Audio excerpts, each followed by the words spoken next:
All right, here is the cargo management system on the new 2021 Ford Bronco Sport. As you can see, I've got it extended and pulled out right now as the table design. So you've got these little legs down there that fold out and sit on your back bumper. So you have, if you see that off to the side, you have a little extended table to work with. You also do have nice little hooks in here. It does label left and right from the sides. And then, so this is locked in. So you can see this lock position that locks into a little channel.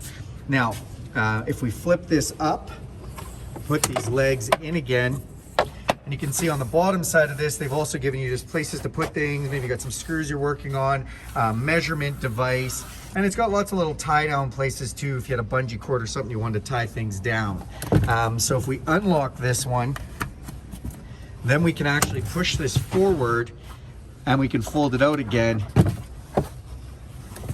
And now you have the cargo management system. And again, it locks in with a little clip right there, so this doesn't move while you're driving.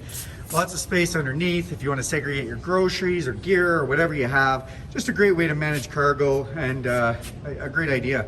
Good job, Ford. All right, thanks for taking a look.